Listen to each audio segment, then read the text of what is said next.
Je t'aime mon papa. Benvenuto papa.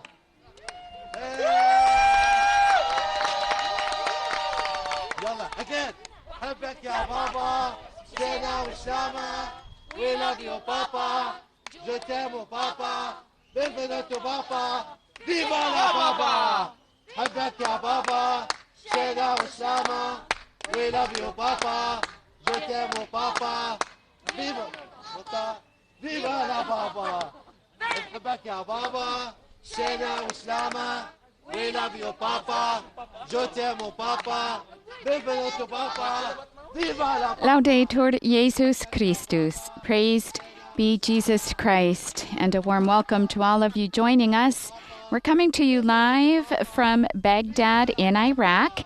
Our Holy Father is just outside the Syriac Cathedral, Catholic Cathedral, of Our Lady of Salvation here in Baghdad. He'll be meeting shortly with priests, bishops, religious seminarians, and catechists. We now see the interior of this cathedral. On behalf of Vatican Media, Vatican Radio, I'd like to welcome you all from wherever you're joining us today. Some joining through the various Vatican Media channels, our Vatican Audio Live Events app, or the Vatican Radio app, the Vatican News web portal, Vatican News English YouTube channel, or our Facebook Live feed.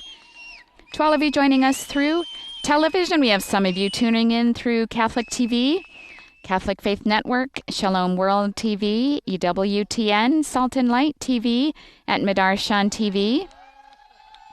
And to our radio listeners out there, some of you tuning in through Radio Maria in Latvia, others through Radio Maria in Papua New Guinea, and Luminous Radio, and to all the other local radio stations picking up the broadcast and other internet sites. My name is Sister Bernadette, and it is a privilege for me to be able to provide the English language texts and translations for you on this 33rd apostolic journey of Pope Francis, who finds himself in Iraq. He's been wanting to come here a long time. He's taking a look at something up there. He's now entering the cathedral, flanked by the local ordinaries. We have His Beatitude Ignatius Yusuf III Yunan, the Patriarch of Antioch and of the Syrians. It looks like also joining him is Archieparch Ephraim Yusuf Abba Mansur, the Archpatriarch of Baghdad for the Syriac Catholic Eparchy. It is difficult to identify people with certainty since they are wearing face masks to protect themselves from the current COVID-19 pandemic. We also remember John Paul II wanted to visit this land, but was never able to in the Jubilee year 2000 due to the political condition of Iraq at that time. A little bit about the cathedral our Holy Father is about to enter. He first is greeting the sick here. It looks like there's a Lourdes grotto behind.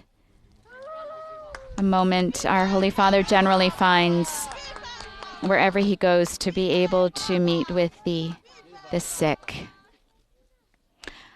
The cathedral our Holy Father is about to enter is the Cathedral of the Syrian Catholic Archieparchy of Baghdad, one of the largest churches in the city. It was the target of two terrorist attacks. One took place on October 31st in 2010. We heard the president of Iraq recall that attack. The so-called Islamic State took responsibility for that attack. It was extremely bloody. There were 48 Catholics killed. Another 10 were killed as well, including 2 priests. About 70 others were injured. The cathedral itself is located in the central district of Karada. The current structure was inaugurated in March of 1968. And it was built on the site of a small church that had been built there in 1952. And of course, it was enlarged in order to accommodate the then increasingly numerous and expanding Syriac Catholic community. As we enter the cathedral, you'll be able to see that the structure represents a boat.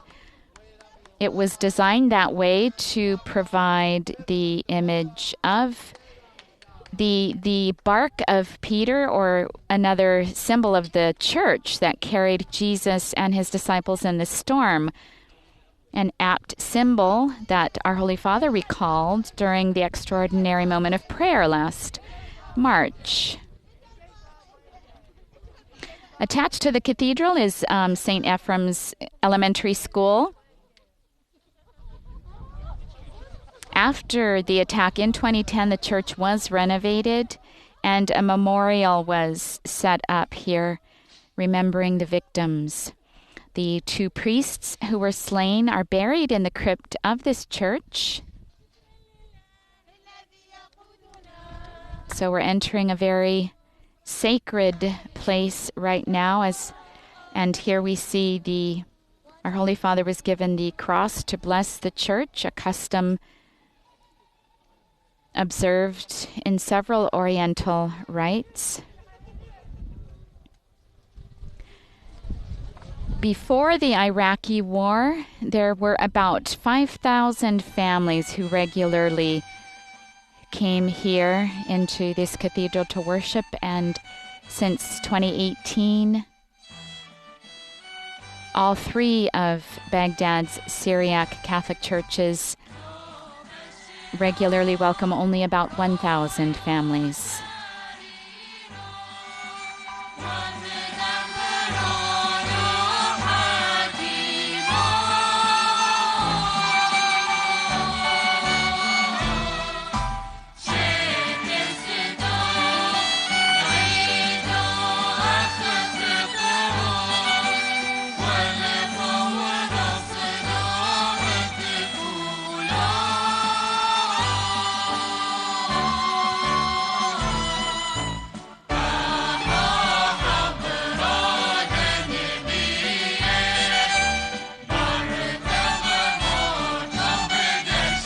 Holy Father has entered the church now. He is standing just before the altar.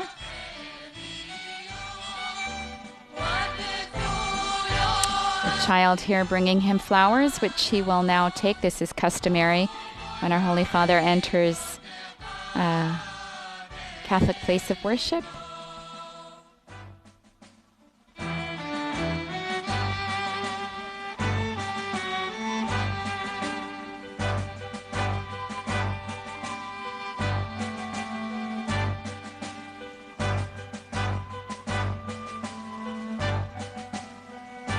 Our Holy Father has now taken his seat, and now I can confirm that the person who has accompanied our Holy Father to the altar is His Beatitude Ignatius Yusuf III, Yunnan Patriarch of Antioch and of Syrian Catholics.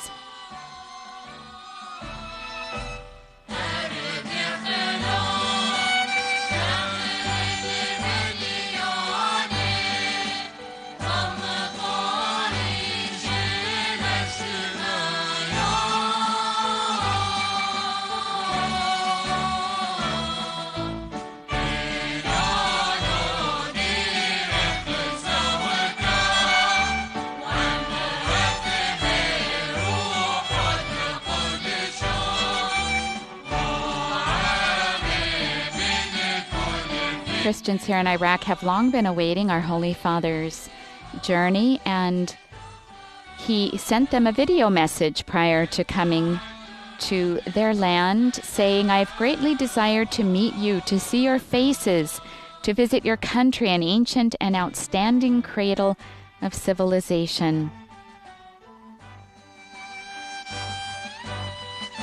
And coming as a pilgrim, he said, a penitent pilgrim, to implore from the Lord forgiveness and reconciliation after years of war and terrorism, to beg from God the consolation of hearts and the healing of wounds. As we see our Holy Father here, these are the sentiments he has brought with him.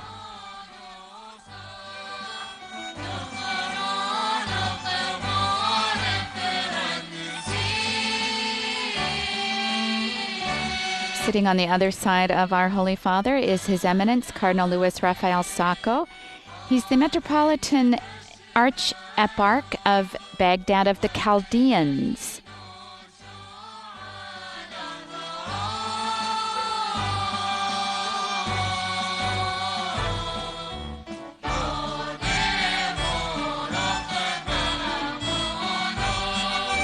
The motto of the Pope's trip to Iraq, "You are all brothers and sisters," taken from Matthew chapter 23, verse 8.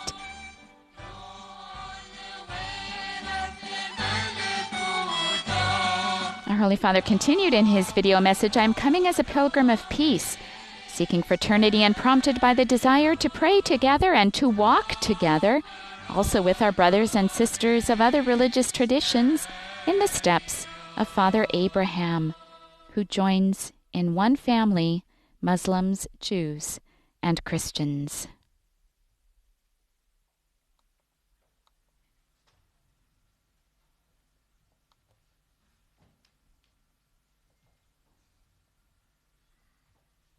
Santo Padre, to bachlom ro'yo shariro wamdabrono hakimo, benvenuto nella pace, pastore vero. Welcome in peace, Holy Father and wise leader. Iraq, its people and government leaders today welcomes you with great hope, Your Holiness, messenger of peace and fraternity. With filial affection and deep gratitude, your sons and your daughters in the Lord have the privilege of meeting their father, the Bishop of Rome, as their father on the first day of your long-awaited visit in this cathedral of Our Lady of Salvation, which is so dear to us. Saint Ignatius of Antioch, the Theophorus, patron of our patriarchal see, affirmed that the Church of Rome presides in charity. Your Holiness, this is what you are exercising today, this great charity. The same Apostolic Father and Martyr, in his letter to the Romans, said, "I am the wheat of God, ground by the teeth of the beasts, to become the pure bread of Christ." Right here in this cathedral, 10 years ago, during the Divine Liturgy on Sunday, 48 Christians, children and adults, women and men, among them 2 young priests, were massacred by terrorists. There were also more than 100 wounded. These innocents mixed their blood with that of the divine Lamb to witness to their oppressed brothers and sisters murdered or uprooted in Iraq and in the Near East, that Jesus himself, the Savior God, will continue to live in them as he promised. And we, fortified by this faith, with courage, wish to witness the risen Christ. We implore to accelerate the beatification of these martyrs whose cause is in process, so that they can exhort all of us here present to live our call according to their example. Thank you, Your Holiness. We continue to pray for your ministry. And we ask for your blessing. This was His Beatitude Ignatius Yusuf III Yunan, the Patriarch of Antioch and of the Assyrians, and we will now hear from Cardinal Sacco, the Archieparch of Baghdad of the Chaldean Church, Catholic Church. Santità, Your Holiness, con molta gioia, with great joy, a nome mio e a nome in my name degli eminenti pastori and on behalf of the eminent pastors of the Catholic churches in Iraq, rivolgo il benvenuto nella I terra extend our d'Abramo, welcome to you in the land of Abraham, the father of believers, with a popular expression we repeat when welcoming our pastors. And what he just said means, welcome, O Father, to our church. This is a great joy for all Iraqis. Your visit is a sign of your interest in the Eastern churches. Thank you, thank you.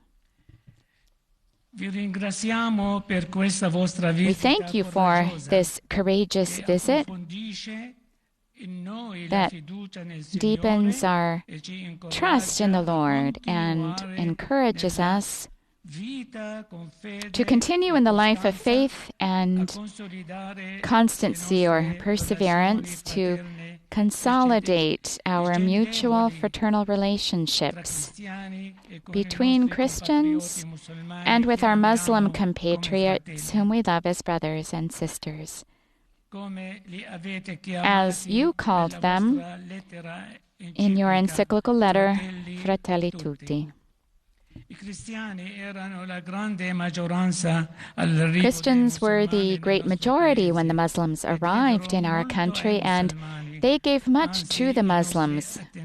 Rather, our ancestors created a model of coexistence, contributing notably to the culture. Today, we have become a minority, but we are a lively and active minority, and we have contributed to the construction of Iraq and to the development of its culture. In these last years, we have undergone many difficulties, dangers, and persecutions, and the greatest witness is this cathedral of the Syriac Catholics in which we are gathered this evening, which was subject to a criminal bombardment on the 31st of October 2010 during Holy Mass. 48 martyrs were killed, among whom were two of our young priests, Taher and Wasim, and many were wounded.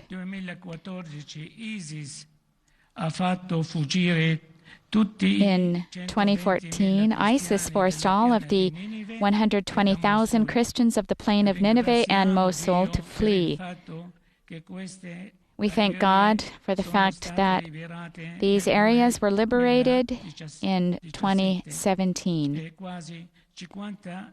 and almost 50% of the inhabitants have returned. Despite what has happened to us and our pain, we have preserved the faith, our spiritual serenity, and our fraternal solidarity. And all the churches have done a great job of standing by the people who have been harmed, to help them and alleviate their suffering. Your Holiness, your paternal visit gives us the grace to overcome adversity. It reassures us that we are not forgotten and it generates in us confidence and enthusiasm to continue our journey of faith and evangelical witness, notwithstanding the difficulties we face, and to contribute along with our Muslim compatriots and others to construct our country on solid laws and to establish the values of citizenship and coexistence on the basis of a respectful fraternity in diversity and pluralism, God willing. Thanks to your prayers, your continued interest, and the goodwill of the Iraqis, we will emerge from our crises toward a better future. Thank you. We just heard the words of His Eminence Cardinal Louis Raphael Sacco, Metropolitan Archbishop of Baghdad of the Chaldean Christian Church, Catholic Church. He was created a cardinal by Pope Francis in the consistory of June in 2018. Our Holy Father has now taken his seat, and we prepare ourselves now to hear his words. Beatitudine, eccellenze, cari sacerdoti, religiosi, care suore, cari fratelli e sorelle. Your Beatitudes, Your Excellencies, dear priests and religious sisters, dear brothers and sisters, I embrace all of you with a Father's affection. I am grateful to the Lord, who in His providence has made it possible for us to meet today. I thank His Beatitude Patriarch Ignatius Yusuf Yunan and His Beatitude Cardinal Louis Sacco for their words of welcome. We are gathered in this Cathedral of Our Lady of Salvation, hallowed by the blood of our brothers and sisters who here paid the ultimate price of their fidelity to the Lord and His Church. May the memory of their sacrifice inspire us to renew our own trust in the power of the cross and its saving message of forgiveness, reconciliation,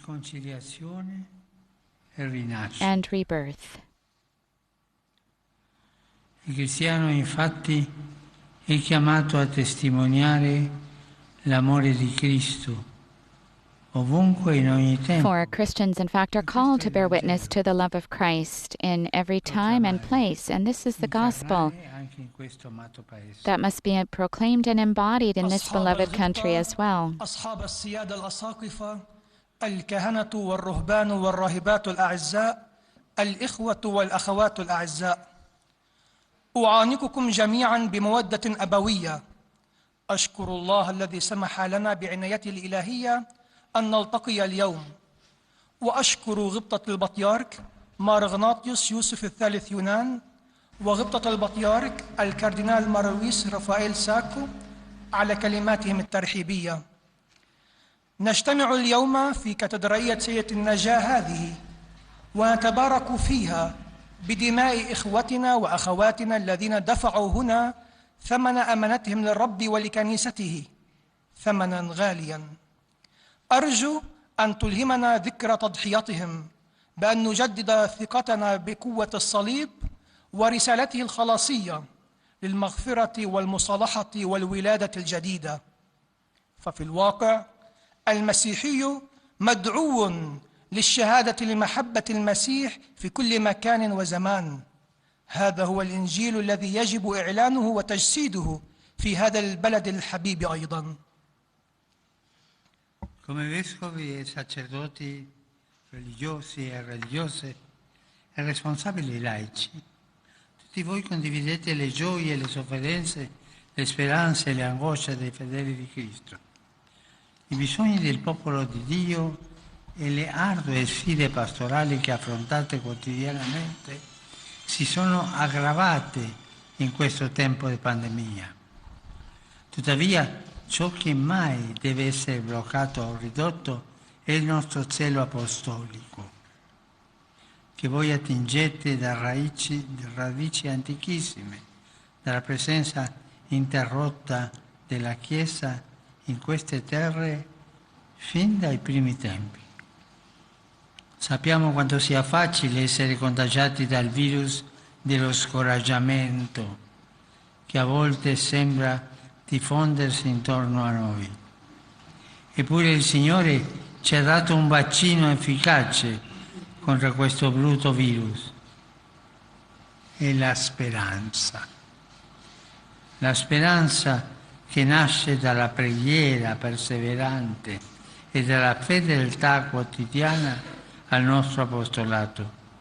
Con questo vaccino possiamo andare avanti con energia sempre nuova per condividere la gioia del Vangelo come discepoli missionari e segni viventi della presenza del Regno di Dio, regno di santità, di giustizia e di pace. وأنتم بصفتكم أساقفة وكهنة As bishops and priests, men and women, religious catechists and lay leaders, all of you share in the joys and sufferings, the hopes and anxieties of Christ's faithful, the needs of God's people, and the daunting pastoral challenges that you daily face, which have been aggravated in this time of the pandemic. What must never be locked down or reduced, however, is our apostolic zeal, drawn in your case from ancient roots, from the unbroken presence of the Church in these lands since earliest times. We know how easy it is to be infected by the virus of discouragement that at times seems to spread all around us. Yet the Lord has given us an effective vaccine against that nasty virus. It is the hope born of persevering prayer and daily fidelity to our apostolates. With this vaccine, we can go forth with renewed strength to share the joy of the gospel as missionary disciples and living signs of the presence of God's kingdom of holiness, justice, and peace. يمكننا المضي قدما بقوة متجددة دائما لكي نشارك فرح الإنجيل كتلاميذ مرسلين وعلامة حية لحضور ملكوت الله، ملكوت قداسة وعدل وسلام. Quanto ha bisogno il mondo intorno a noi di ascoltare questo messaggio. Non dimentichiamo mai che Cristo è annunciato soprattutto dalla testimonianza di vite trasformate dalla gioia del Vangelo.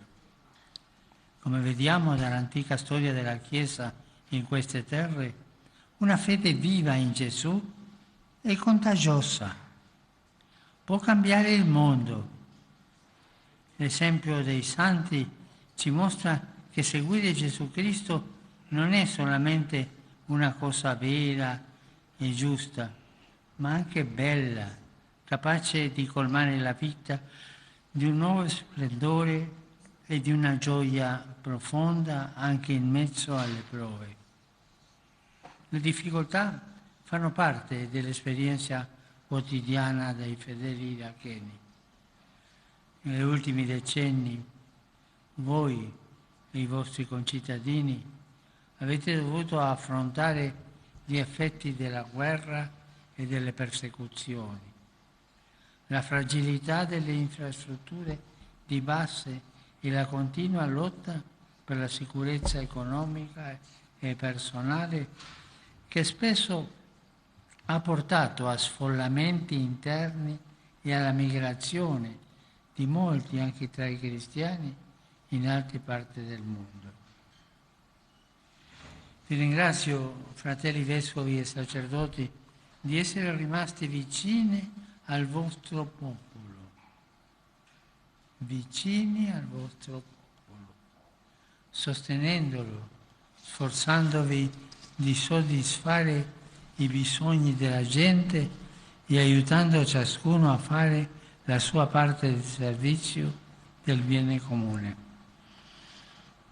L'apostolato educativo e quello caritativo delle vostre chiese particolari rappresentano una preziosa risorsa per la vita sia della comunità ecclesiale sia dell'intera società.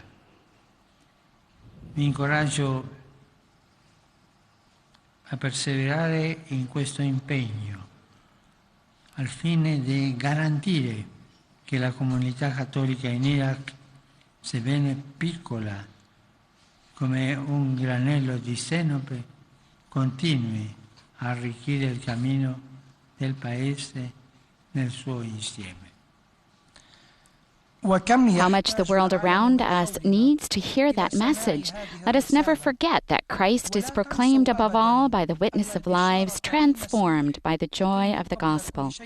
As we see from the earliest history of the church in these lands, a living faith in Jesus is contagious. It can change the world.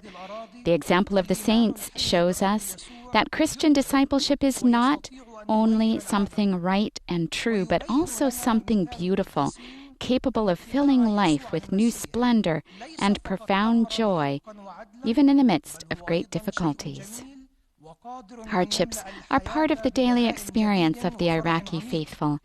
In recent decades, you and your fellow citizens have had to deal with the effects of war and persecution, the fragility of basic infrastructures, and the ongoing struggle for economic and personal security that has frequently led to internal displacements and the migration of many people, including Christians, to other parts of the world. I thank you, my brother bishops and priests, for remaining close to your people, supporting them, striving to meet their needs, and helping them play their part in working for the common good. The educational and charitable apostolates of your local churches represent a rich resource for the life of both the ecclesial community and the larger society.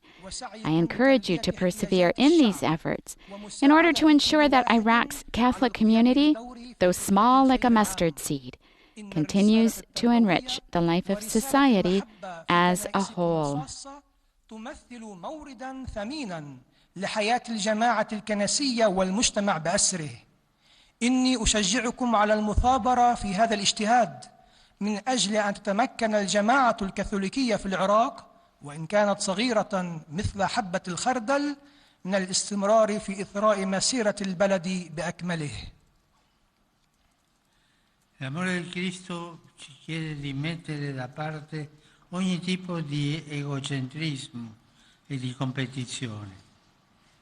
Ci spinge alla comunione universale e ci chiama a formare una comunità di fratelli e sorelle che si accolgono e si prendono cura gli uni degli altri. Penso all'immagine familiare di un tappetto.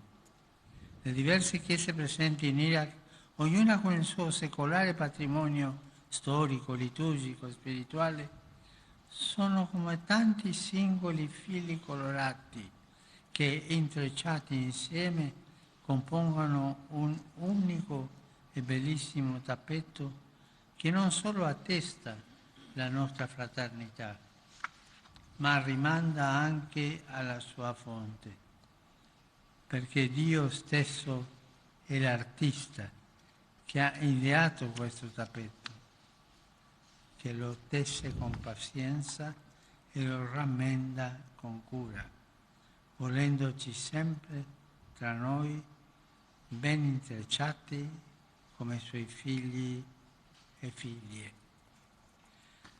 Sia sempre nel nostro cuore l'esortazione di Sant'Ignazio di Antiochia. Nulla esista tra voi che possa dividervi, ma vi sia un'unica preghiera, un unico spirito, un'unica speranza nell'amore e nella gioia. Com'è importante questa testimonianza di unione fraterna in un mondo spesso frammentato e lacerato dalle divisioni.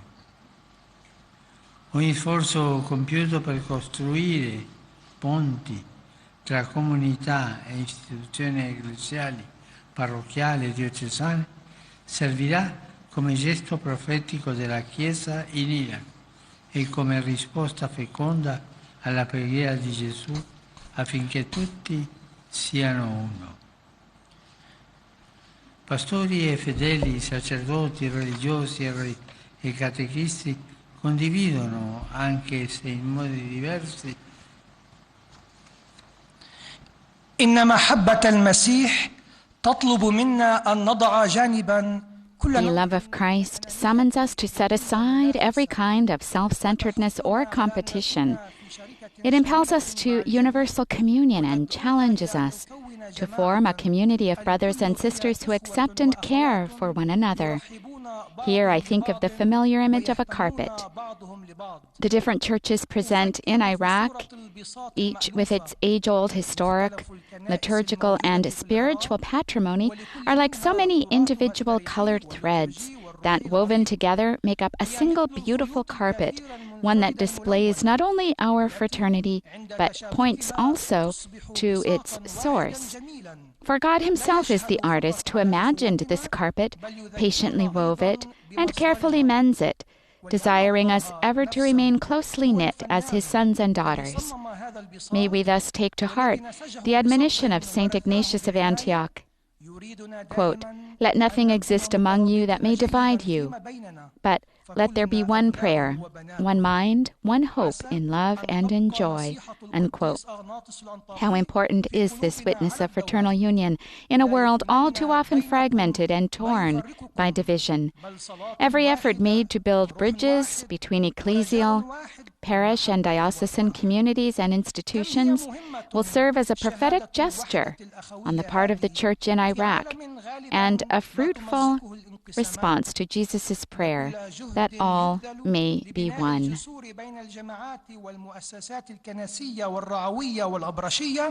سيكون بادرة نبوية في كنيسة العراق واستجابة مثمرة لصلاة يسوع بأن يكونوا جميعهم واحدا. Pastori e fedeli, sacerdoti, religiosi e catechisti condividono, anche se in modi diversi, la responsabilità di portare avanti la missione della Chiesa. A volte possono sorgere incomprensioni e possiamo sperimentare delle tensioni. Sono i nodi che ostacolano la tessitura della fraternità. Sono nodi che portiamo dentro di noi. Del resto siamo tutti peccatori. Tuttavia questi nodi possono essere sciolti dalla grazia, da un amore più grande, possono essere allentati dal perdono e dal dialogo fraterno, portando pazientemente i pesi gli uni degli altri e rafforzandosi a vicenda nei momenti di prova e di difficoltà. Ora vorrei dire una parola speciale ai miei fratelli vescovi. Mi piace pensare al nostro ministero episcopale in termini di vicinanza. Il nostro bisogno di rimanere con Dio nella preghiera, accanto ai fedeli affidati alle nostre cure e ai nostri sacerdoti. Siate particolarmente vicini ai vostri sacerdoti, che non vi vedano come amministratori o manager, ma come padri, preoccupati perché i figli stiano bene, pronti a offrire loro sostegno e incoraggiamento con cuore aperto. Accompagnateli con la vostra preghiera, col vostro tempo, con la vostra pazienza, apprezzando il loro lavoro e guidando la loro crescita. In questo modo sarete per i vostri sacerdoti segno visibile di Gesù, il buon pastore che conosce le sue pecore e dà la vita per loro. تقع مسؤولية حمل رسالة الكنيسة على عاتق الجميع. Pastors and faithful, priests, religious, and catechists share, albeit in distinct ways, in responsibility for advancing the Church's mission. At times, misunderstandings can arise, and we can experience certain tensions. These are the knots that hinder the weaving of fraternity. They are knots we carry within us. After all, we are all sinners. Yet, these knots can be united by grace, by a greater love. They can be loosened by the medicine of forgiveness and by fraternal dialogue, by patiently bearing one another's burdens and strengthening each other in moments of trial and difficulty. Here I would like to say a special word to my brother bishops. I like to think of our episcopal ministry in terms of closeness, our need to remain close to God in prayer, close to the faithful entrusted to our care, and close to our priests. Be particularly close to your priests. Let them not see you as only an administrator or manager, but as true fathers concerned for their welfare, ready to offer them support and encouragement with an open heart. Accompany them with your prayer, your time, your appreciation for their work, and your efforts to guide their growth. In this way, you will be for your priests a visible sign and model of Jesus, the Good Shepherd, who knows his sheep and gives his life for them. وسوف تكونون لكهنتكم بهذه الطريقة علامة مرئية ليسوع الراعي الصالح الذي يعرف خرافه ويبذل حياته في سبيلها. Cari sacerdoti religiosi e religiose, catechisti, seminaristi che vi preparate al futuro ministero, tutti voi avete sentito la voce del Signore nei vostri cuori e come il giovane Samuele avete risposto eccomi. Questa risposta che vi invito a rinnovare ogni giorno conduca ciascuno di voi a condividere la buona novella con entusiasmo e con coraggio, vivendo e camminando sempre alla luce della parola di Dio che abbiamo il dono e il compito di annunziare. Sappiamo che il nostro servizio comporta anche una componente amministrativa, ma questo non significa che dobbiamo passare tutto il nostro tempo in riunioni o dietro una scrivania. È importante uscire immesso al nostro gregge e offrire la nostra presenza e il nostro accompagnamento ai fedeli nelle città e nei villaggi. Penso a quanti rischiano di restare indietro, ai giovani, agli anziani, ai malati e ai poveri. Quando serviamo il prossimo con dedizione, come voi fate, in spirito di compassione, umiltà, gentilezza, con amore, stiamo realmente servendo Gesù come Lui stesso ci ha detto. E servendo Gesù negli altri scopriamo la vera gioia. Non allontanatevi del santo popolo di Dio, nel quale siete nati. Non dimenticatevi delle nostre mamme e delle nostre nonne che vi hanno allattato nella fede, come direbbe San Paolo. Siate pastori, servitori del popolo e non funzionari di Stato, chierici di Stato, sempre nel popolo di Dio, mai staccati come se foste una classe privilegiata. Non rinnegate questa stirpe nobile che è il santo popolo di Dio. أعزائي الكهنة والرهبان والراهبات ومعلمي التعليم المسيحي والإكليريكيين. Dear priests, men and women religious, catechists, seminarians preparing for future ministry, all of you have heard the voice of the Lord in your hearts, and like the young Samuel, you have answered, "Here I am."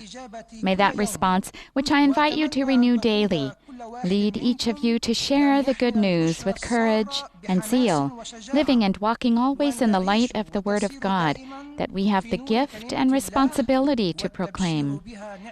We know that our service necessarily has an administrative component, but that does not mean we should spend all our time in meetings or behind a desk. It is important to go out among our flock and offer the gift of our presence and accompaniment to the faithful in our cities and villages.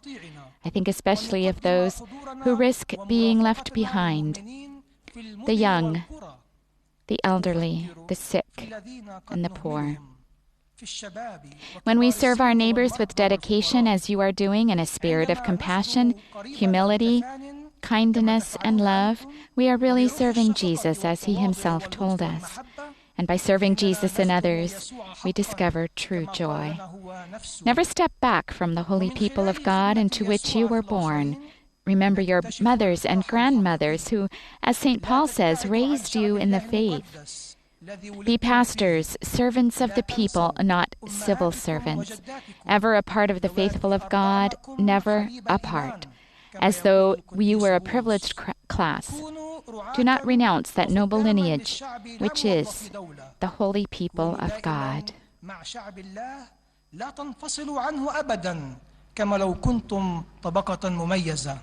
لا تنكروا الأمة النبيلة التي هي شعب الله المقدس. Vorrei tornare ora ai nostri fratelli e sorelle morti nell'attentato terroristico in questa cattedrale 10 anni fa e la cui causa di beatificazione è in corso. La loro morte ci ricorda con forza che l'incitamento alla guerra, gli atteggiamenti di odio, la violenza e lo spargimento di sangue sono incompatibili con gli insegnamenti religiosi. E voglio ricordare tutte le vittime di violenze e persecuzioni appartenenti a qualsiasi comunità religiosa. Domani a Ur incontrerò i leader delle tradizioni religiose presenti in questo Paese per proclamare ancora una volta la nostra convinzione che la religione deve servire la causa della pace e dell'unità tra tutti i figli di Dio. Questa sera voglio ringraziarvi per il vostro impegno di essere operatori di pace all'interno delle vostre comunità e con i credenti di altre tradizioni religiose, spargendo semi di riconciliazione e di convivenza fraterna che possono portare a una rinascita di speranza per tutti. Penso in particolare ai giovani. Ovunque sono portatori di promesse e di speranza, e soprattutto in questo Paese. Qui infatti non c'è solo un inestimabile patrimonio archeologico, ma una ricchezza incalcolabile per l'avvenire. Sono i giovani, sono il vostro tesoro e occorre prendersene cura, alimentandone i sogni, accompagnandone il cammino, accrescendone la speranza. Benché giovani, infatti, la loro pazienza è già stata messa duramente alla prova dai conflitti di questi anni. Ma ricordiamoci loro, insieme agli anziani, che sono la punta di diamante del Paese, i frutti più saporiti dell'albero. Sta a noi coltivarli nel bene e irrigarli di speranza. أود أن أعود الآن إلى إخوتنا وأخواتنا الذين لقوا حتفهم. Let me mention once more our brothers and sisters who died in the terrorist attack in this cathedral some 10 years ago, and whose cause for beatification is underway. Their deaths are a powerful reminder that inciting war, hateful attitudes, violence, or the shedding of blood are incompatible with authentic religious teachings. I also want to remember all the victims of violence and persecution, regardless of the religious groups to which they belong. Tomorrow in Or, I will meet with the leaders of the religious traditions present in this country in order to proclaim once again our conviction that religion must serve the cause of peace and unity among all God's children. This evening, I want to thank you for your efforts to be peacemakers within your communities and with believers of other religious traditions, sowing seeds of reconciliation and fraternal coexistence that can lead to a rebirth of hope for everyone. Here I think especially of the young. Young people everywhere are a sign of promise and hope, but particularly in this country. Here, you have not only priceless archaeological treasures, but also inestimable treasure for the future, the young. Young people are your treasure. They need you to care for them, to nurture their dreams, to accompany their growth, and to foster their hope. Even though they are young, their patience has already been sorely tried by the conflicts of these years. Yet, let us never forget that together with the elderly, they are the point of the diamond in this country, the richest fruit of the tree. It is up to us to cultivate their growth in goodness and to nurture them with hope.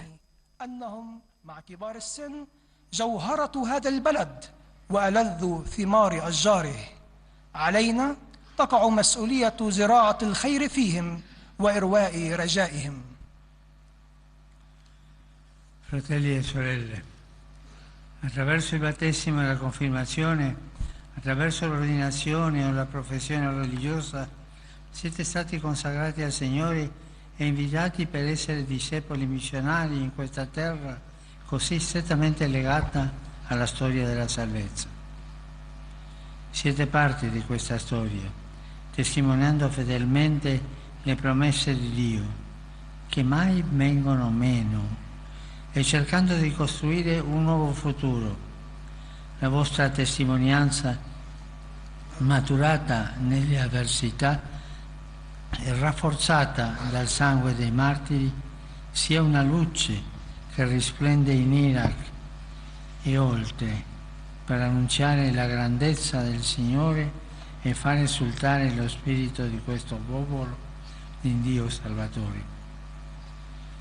Nuovamente rendo grazie perché abbiamo potuto incontrarci. Nostra Signora della Salvezza e l'Apostolo San Tommaso intercedano per voi e vi proteggano sempre. Benedico di cuore ciascuno di voi e le vostre comunità. E vi chiedo per favore di pregare per me. Grazie.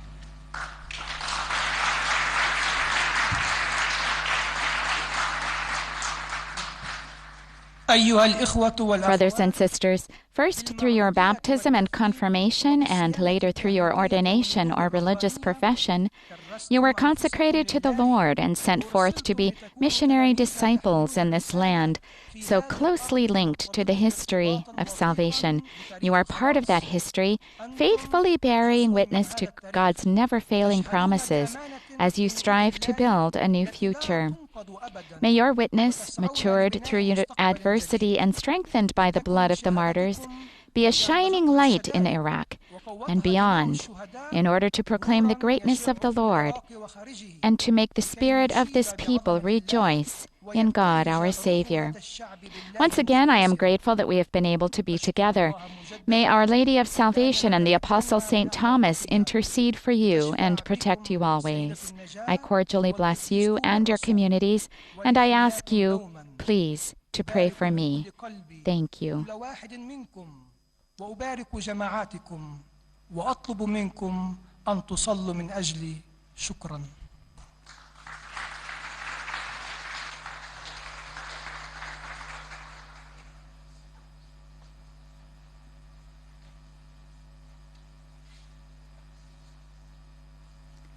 At this time, there should be an exchange of gifts that takes place here. As we get a good overview of this cathedral, we can remember that this is we are looking on a site where 48 of our fellow believers in Christ of the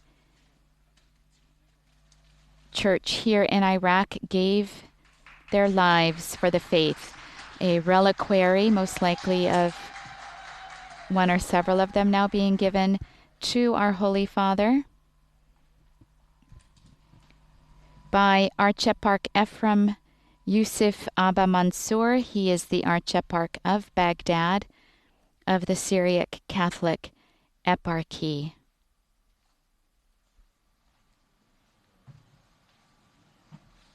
Our Holy Father did kiss the reliquary, venerating the relics.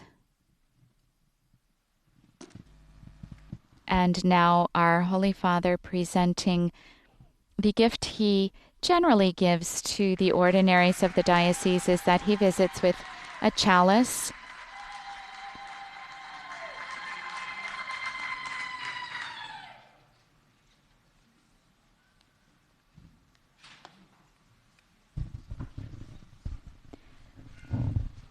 We should be reciting the Our Father now together, after which our Holy Father will extend his apostolic blessing.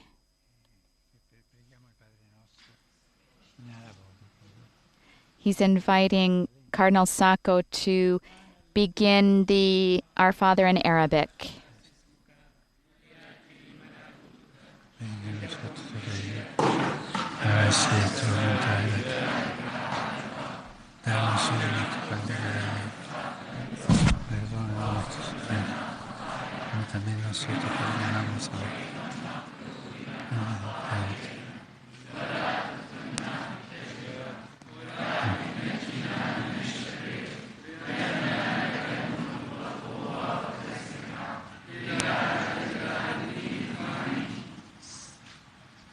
Benedica vos, omnipotens Deus, Pater, et Filius, et Spiritus Sanctus.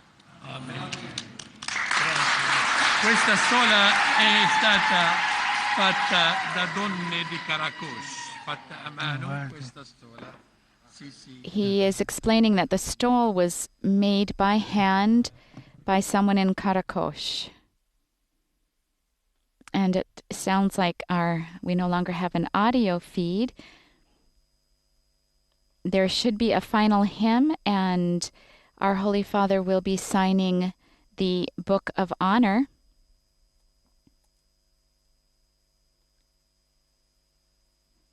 After which he will then, here we go, we do have the audio feedback. We see him now signing the Book of Honor here, leaving his message here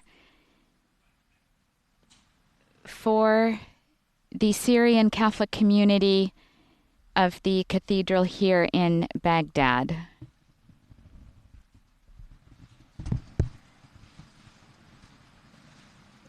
The bishops here represent the Assembly of Catholic Bishops of Iraq, representing the Chaldean Church, the Syriac Catholic Church, the Armenian Catholic Church, and the Melkite Catholic Church, as well as the Latin Church. And His Beatitude, Louis Raphael Sacco, the Cardinal here at our Holy Father's, what would be our right, is the president of that assembly. The Latin bishop also belongs to the Conference of Latin Bishops for the Arab region, which comprises bishops from various Middle Eastern countries. Our Holy Father now signing the guest book here. The message that he is leaving is, as a penitent and a pilgrim of faith and of peace in Iraq, I ask God to grant this people, through the intercession of the Virgin Mary, the strength to rebuild the country in fraternity. So we join our Holy Father in that prayer for our brothers and sisters in Iraq, trying to rebuild their country. The Iraqi Christian community, composed of Chaldeans, Assyrians, Armenians, Latins, Melkites, Orthodox, and Protestants, has been marked by persecution, as we have heard, also discrimination. Under Saddam Hussein, Christians lived through a motto lived under a regime that allowed the church to carry out its activities, also through its charitable acts. But already with Saddam Hussein, there were succession of wars which started in the 80s, which began the exodus of Iraqi Christians abroad. The most massive of these exodus occurred after the U.S.-led military intervention in 2003, and then between 2014 and 2017 with the establishment of the self-proclaimed or the so-called Islamic State in the north of the country. On the eve of the Second Gulf War, Christians in Iraq estimated between 1 and 1.4 million, which would have been about 6% of the population. Today, the number of Christians present here in Iraq, barely 300 to 400,000, which is based on estimates of the Pontifical Foundation Aid to the Church in Need. Our Holy Father now posing here for a photograph with the bishops and Cardinal Sacco, who is present here.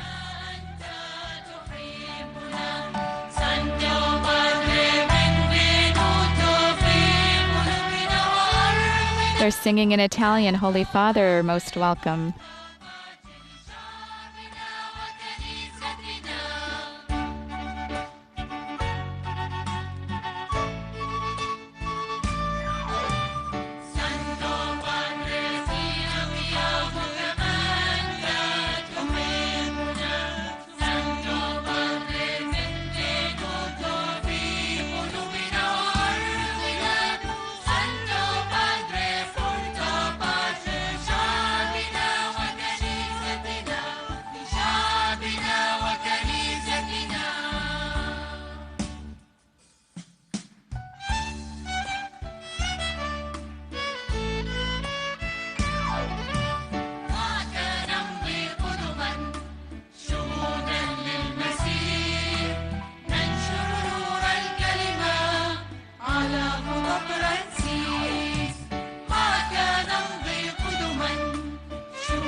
This is the second and final event of Pope Francis's first day on his 3-day visit to Iraq.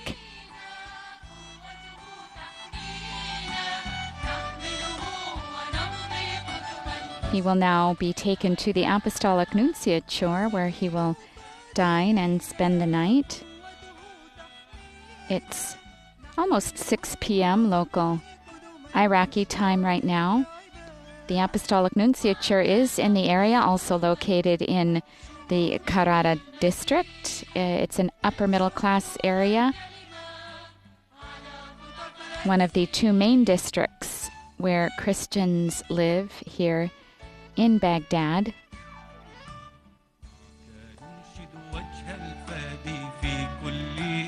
This now ends the live broadcast from Baghdad in Iraq of the second and final event of the first day of the Pope's Apostolic Journey, where we've been coming to you live from the Syriac Cathedral of Our Lady of Salvation, where Pope Francis has just finished meeting with bishops, priests, religious seminarians, and catechists.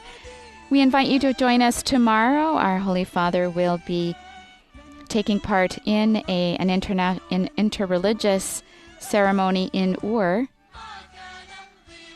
we ask you to visit the Vatican News web portal, Facebook, Instagram, Twitter, and YouTube accounts. You will find full coverage of our Holy Father's 33rd Apostolic visit here in Iraq, as well as other Vatican and world news.